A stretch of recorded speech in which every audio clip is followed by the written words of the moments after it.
장애인 문화복지신문 제263호 제12면 기사입니다. 용인시 장애인 전용 주차구역 준수 홍보 캠페인.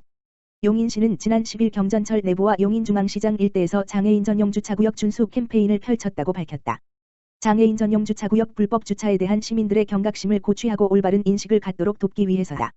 이날 시 장애인복지과 직원과 처인장애인복지관 관계자 등 15명은 시민들이 주로 이용하는 경전철 내부의 장애인 전용 주차구역의 주요 위반 내용과 주차 위반 신고 방법을 쉽게 정리한 광고물을 게시하고 용인중앙시장 일대에서 마스크 등 홍보물을 배부했다. 장애인 전용 주차구역을 위반하면 10번지만 원, 물건을 쌓거나 통행을 막는 등 주차방해는 50만 원, 주차표지 부당 사용에 대해서는 200만 원의 과태료가 부과된다. 장애인 주차 표지를 위변조하거나 양도하는 등 부당 사용하는 행위, 주차표지 번호와 차량 번호가 다른 경우에도 해당된다. 또 보행상 장애인이 아니라면 장애인 전용 주차구역에 잠깐 주차하는 경우도 위반에 해당된다. 시 관계자는 장애인 전용 주차구역은 장애인의 이동 편의를 위해 설치한 곳이므로 올바른 주차 문화 정착을 위해 시민들이 배려심을 갖고 실천해주길 바란다고 말했다. 용인시 수지장애인 복지관, 두산전자와 함께하는 행복배달부 프로젝트 펼쳐. 용인시 수지장애인 복지관은 두산전자 후원으로 지난달 30일부터 6일까지 일을 진행하였다고 밝혔다. 두산전자에서는 지난달 30일 용인시 수지장애인 복지관에 후원금 100만 원을 전달했다. 용인시 수지장애인 복지관에서는 수지구 각동 행정복지센터로부터 도움을 필요로 하는 지역사회 장애인 가정을 추천받아 각 가정별로 원하는 물품을 확인하고 지원하였다. 를 통해 장애로 인한 일상생활의 어려움, 코로나19로 인한 어려움 등을 겪고 있는 지역사회 중증 및 저소득 장애인 10여 명에게 물품을 지원할 수 있었다. 한근식 관장은 우리 복지관과 오랜 기간 지역사회를 위한 따뜻한 나눔에 동참하고 있는 두산전자에 깊은 감사를 전한다며 코로나19로 어려움을 겪고 있는 지역사회 장애인 이웃에게 실질적인 도움이 될 것이라고 감사를 전했다. 에 참여한 풍덕천 이동 거주 강씨는 최근 건강이 급격하게 악화되어 장 보는 것도 어려움이 있었는데 신선한 과일 등 먹거리를 직접 전달해 주시니 너무 감사하다며 참여 소감을 밝혔다. 코로나19 위기가구 긴급생계 지원 신청 20일까지 연장.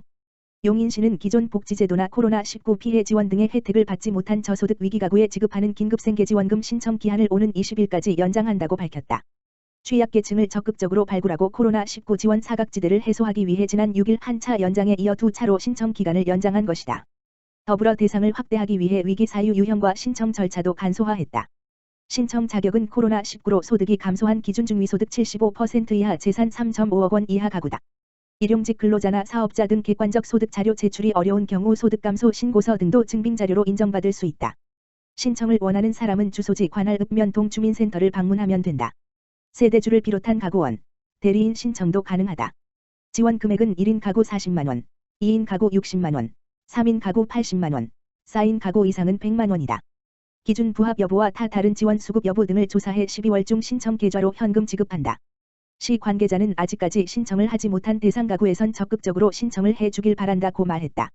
의왕시 장애인 거주시설, 녹황원 새롭게 탈바꿈. 의왕시 유일한 지적장애인 거주시설인 녹황원, 원장 김나현, 이 새로운 행복공간 마련 프로젝트 기능 보강 사업을 통해 새로운 꿈이 있는 집으로 멋지게 탈바꿈하고 13일 입주식을 가졌다. 이날 입주식은 코로나19로 인해 야외 마당에서 열렸으며 김상돈 의왕시장과 윤미경 의왕시의회의장, 시도의원을 비롯해 녹황원 자원봉사자 및 후원자 등 50여 명이 참석해 새로운 보금자리 개소에 대한 축하를 함께했다. 녹황원은 2019년도 장애인 거주시설 기능보강 증개축 사업 대상으로 선정되어 국토 12총 14억 5,600만 원을 들여 지난해 착공해 지하 1층, 지상 2층, 연면적 753.06 규모로 지난 5월 완공됐다.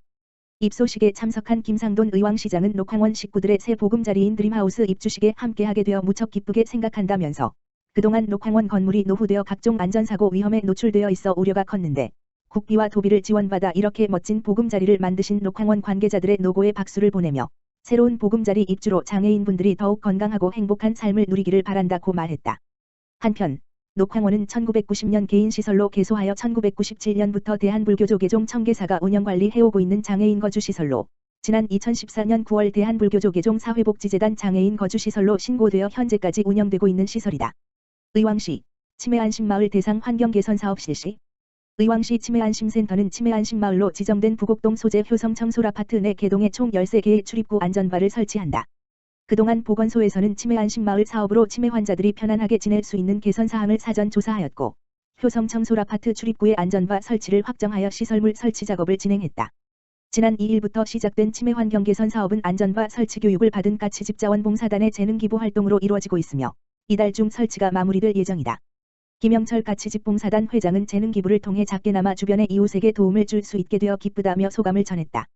한편 치매 안심마을이란 치매 환자와 가족들이 일상생활을 안전하고 독립적으로 영위하며 원하는 사회활동에 자유롭게 참여하는 치매 친화적 안심 공동체를 말하며 의왕시는 2019년 효성 청솔아파트와 장안주공아파트를 치매 안심마을로 지정한 바 있다.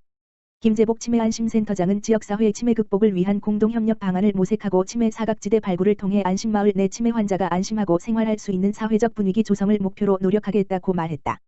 의왕시 결시구려아동 전수조사 실시. 의왕시 시장 김상돈은 오는 20일까지 2020년 겨울방학 및 2021년 상반기 결시구려아동에 대한 전수조사를 실시한다고 밝혔다.